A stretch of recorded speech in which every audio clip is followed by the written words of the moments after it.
আসসালামু আলাইকুম সম্মানিত শিক্ষার্থীবৃন্দ, গেম অফ স্টাডি এর তরফ থেকে আমি আবির স্যার সবাইকেই স্বাগতম জানাচ্ছি SSC math test paper MCQ solve ক্লাসে। আজ হচ্ছে ক্লাস নাম্বার 11 আর হচ্ছে অলরেডি কিন্তু আমরা অনেকগুলো এমসিকিউ কিন্তু সলভ করে ফেলেছি, অর্থাৎ 50টার মতো এমসিকিউ কিন্তু আমাদের ডান। আর এই ক্লাসে হচ্ছে আমরা প্রশ্ন নাম্বার 51 থেকে শুরু করে 55 পর্যন্ত এমসিকিউ সলভ করব, ঠিক আছে? তো সিরিয়াল বাই সিরিয়ালই থাকবে। আর আপনি যদি হচ্ছে এটা ইউটিউব থেকে দেখে থাকেন অথবা ফেসবুক থেকে দেখে থাকেন, দুইটার মধ্যে কিন্তু আমাদের ভিডিওগুলো আপলোড করে দেওয়া হবে। আর ইউটিউবের যদি আপনি ভিউয়ার্স হয়ে থাকেন তাহলে আপনাকে এতটুকুই বলবো যে আপনি গত ভিডিওগুলো চাইলে যদি দেখতে চান তাহলে দেখতে পারেন, আমাদের প্লেলিস্টে গেলেই কিন্তু হয়ে যাবে, ঠিক আছে? এসএসসি এমসিকিউ সলভ ক্লাসের হচ্ছে অলরেডি ভিডিও কিন্তু আছে প্লেলিস্টে, টেস্ট পেপার সলভের এই নামে। ওকে, তো যাই হোক, আর কথা না বাড়ি আমাদের ক্লাস কিন্তু শুরু করতেছি। ওকে, তো ইম্পর্টেন্ট বোর্ড কোয়েশ্চেন গুলোই আমরা রেখেছি, তো মোটামুটি এটা আপনারা সকলেই জানেন। তো দেখি আমরা 51 থেকে আজকে স্টার্ট করব। হ্যাঁ, ওকে। আর গত ক্লাসের যে ভিডিওগুলো আছে সেগুলো হচ্ছে চাইলে আপনারা দেখে নিতে পারেন প্লেলিস্ট থেকে। ওকে, তো 51 নাম্বারে আসতেছি। 51 নাম্বারে হচ্ছে, আচ্ছা, ওয়াই সমান, এটা বলা হচ্ছে ওয়াই সমান একটা মান দেওয়া হয়েছে, Y square minus 13 Y plus 40। আচ্ছা, তো এটাকে জি ওয়াই যদি জিরো হয়, আচ্ছা জি ওয়াই এর মান যদি জিরো হয় তাহলে হচ্ছে ওয়াই এর মানটা কত এটা আমাদের বের করতে বলছে। আচ্ছা, ম্যাথটা খুবই হয়তো কঠিন মনে হইতে পারে অনেকের, বাট চিন্তার কোনো কারণ নেই, এটা খুবই ইজি একটা ম্যাথ। ওকে, আচ্ছা, অর্থাৎ আমরা যে উৎপাদকে বিশ্লেষণ করতাম ঠিক সেম ওই টাইপেরই ম্যাথ। তো চট্টগ্রাম বোর্ড 20-এ কিন্তু এসেছিল এই ম্যাথটা। ওকে, তো আমরা এটা কিভাবে সলভ করব একটু দেখে নেই। তো 51 নাম্বারের সলভটা কিন্তু আমি দেখাচ্ছি। তো 51 নাম্বারে সিম্পল ভাবে আপনি, ওকে, সো এটা হচ্ছে আমাদের কোয়েশ্চেন।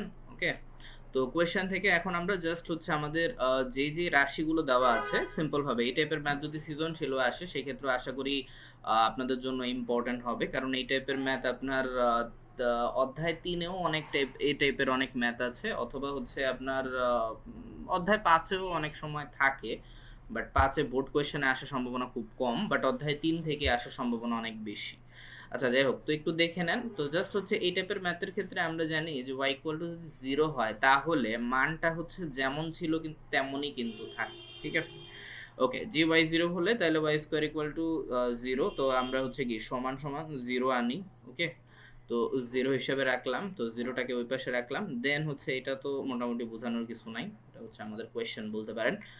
আচ্ছা, এবারে হচ্ছে আমরা জাস্ট মোটামুটি আমরা জানি যে এই টাইপের ম্যাথ ভাঙানোর যে নিয়মটা সেটা হচ্ছে মধ্যখানের যে লেটারের সাথে যে সংখ্যাটা রয়েছে এমন একটা সংখ্যা আমাদের নিতে হবে যেন হচ্ছে প্লাস মাইনাস করলে যেন এটা আসে, অর্থাৎ প্লাস মাইনাস করলে যেন 13 আসে এবং গুণ করলে যেন কি আসে, এই সংখ্যাটা আসে, অর্থাৎ 40 যেন আসে। তাহলে কি 5 8 40, তাই না? ওকে, আর যেহেতু এখানে -13 রয়েছে, অর্থাৎ -13 যেহেতু রয়েছে তার মানে হচ্ছে কি আমাদের -13ও মিলাইতে হবে, তার মানে কি মাইনাস মাইনাসই রেখেছি, অর্থাৎ 5 8 40। এখন 5-এর সাথে 8 যদি গুণ করি তাহলে কিন্তু এই যে 40-এ কিন্তু আসে। আর 5 আর 8 দুইটা যদি যোগ করি তাহলে কি -13 আসে, যেহেতু দুই জায়গায় মাইনাস আছে।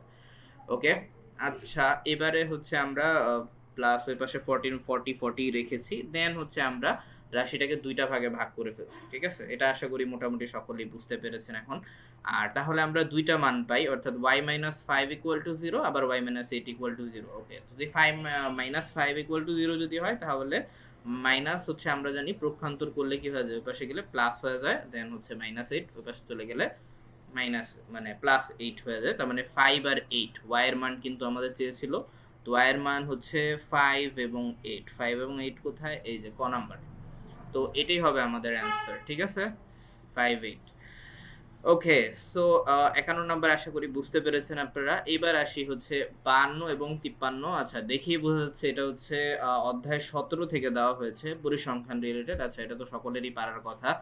আচ্ছা, তারপরে হচ্ছে ভিডিও পজ করে একটু দেখে নেন, চাইলে হচ্ছে খাতা কলম নিয়েও বসতে পারেন আপনারা। হ্যাঁ, পাশাপাশি আপনাদেরও কিন্তু প্রিপারেশনটা কিন্তু হয়ে যাবে, ঠিক আছে? আপনি যেই লেভেলেরই পরীক্ষার্থী হন না কেন, অর্থাৎ 9 10 অথবা হচ্ছে ক্যান্ডিডেট পরীক্ষার্থী, যে পরীক্ষার্থী হন না কেন, এমসিকিউ গুলো আপনাদের জন্য অনেক অনেক বেশি কাজে দিবে আশা করি, ঠিক আছে? আচ্ছা, তো 52 নাম্বার 53 নাম্বার থেকে আমরা একটু দেখে নেই। তো এই টাইপের হচ্ছে 10 জন শিক্ষার্থীর ওজনের একটা ইনফরমেশন দেওয়া হয়েছে। ওকে, ওজনের হচ্ছে 10 জনের আছে। ওকে, তো উক্ত উপাত্তের পরিসর কত এটা আমাদের বের করতে বলছে। ওকে, তো পরিসর নির্ণয় করার কিন্তু আলাদা একটা সূত্র আছে, তো সূত্রটা যদি জানা থাকে তাহলে এটা ইজি ভাবে আপনারা সলভ করতে পারবেন। তারপরে একটু দেখে আসি যে 52 নম্বরটা কিভাবে আপনি সলভ করবেন। ওকে, তো পরিসর নির্ণয়ের যে সূত্রটা সেটা একটু আমি অলরেডি লিখেও দিয়েছি, যদি কেউ ভুলে যেয়ে থাকেন সেটার জন্য যাতে সুবিধা হয়। পরিসরের সূত্র হচ্ছে সর্বোচ্চ সংখ্যা থেকে আমরা সর্বনিম্ন সংখ্যাটা বাদ দিব, বাদ দিয়ে এটার সাথে আমরা এক যোগ করে দিব, এটা হচ্ছে আমাদের পরিসরের সূত্র।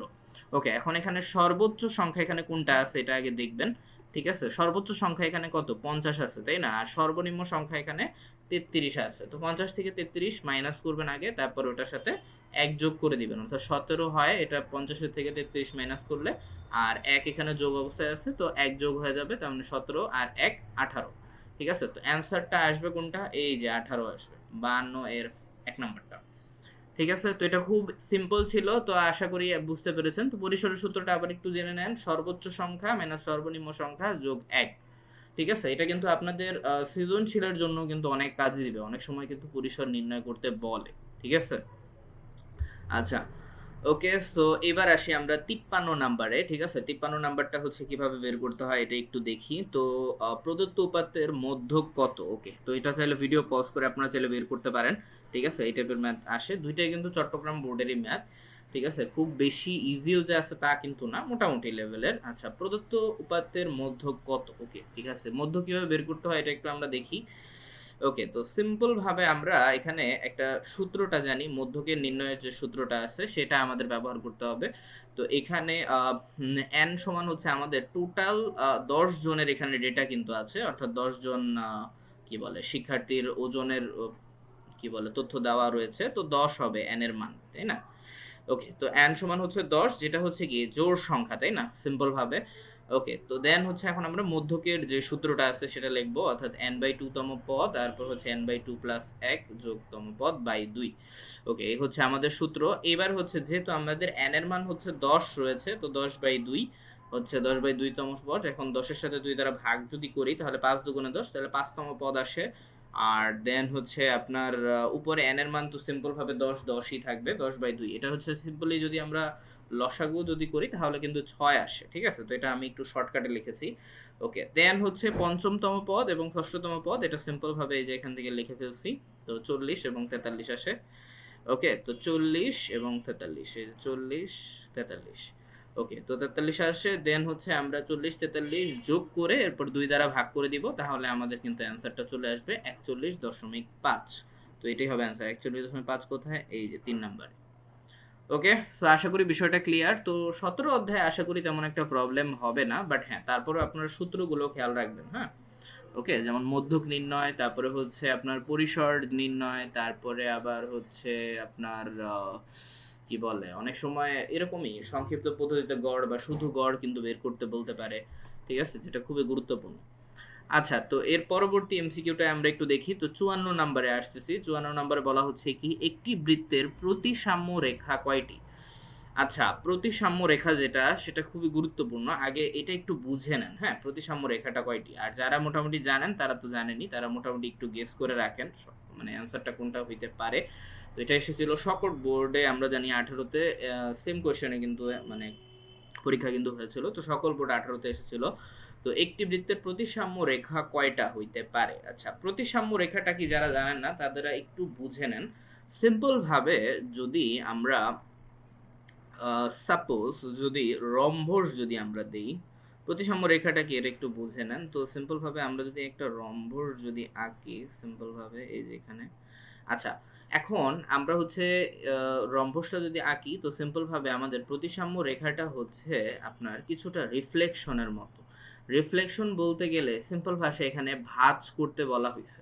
এখন আমরা যদি সিম্পল ভাবে কাগজটা যদি এই রম্বস আকৃতির যদি কাগজ যদি কেটে ফেলি, দেন আমরা যদি এই কাগজটা ভাগ করি, আমাদের এমন ভাবে ভাগ করতে হবে যেন কি সবগুলো পার্ট যেন একসাথে একটা আরেকটার সাথে যেন মিলে, সবগুলো বাহু যেন কি হয় একটা আরেকটার সাথে মিলে।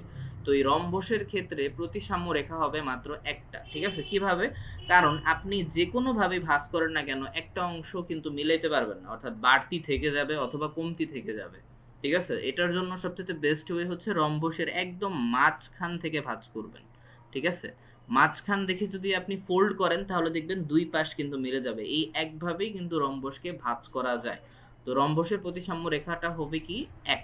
ঠিক আছে, ওকে। ঠিক সেম ভাবে বর্গের হচ্ছে অনেকই আছে, ঠিক আছে, বর্গেরও অনেক আছে। তারপরে হচ্ছে বর্গের অসংখ্য, দেন হচ্ছে আবার আর কি হতে পারে, দেন এরকম আছে আরো অনেক হচ্ছে প্রতিসাম্য রেখাটা। আশা করি প্রতিসাম্য রেখাটা কি আপনারা বুঝতে পেরেছেন। অর্থাৎ রিফ্লেকশন, অর্থাৎ আপনার ভাঁজ করলে একই আপনার রেখা বাহু সবগুলো যেন সমান হয়, ঠিক আছে।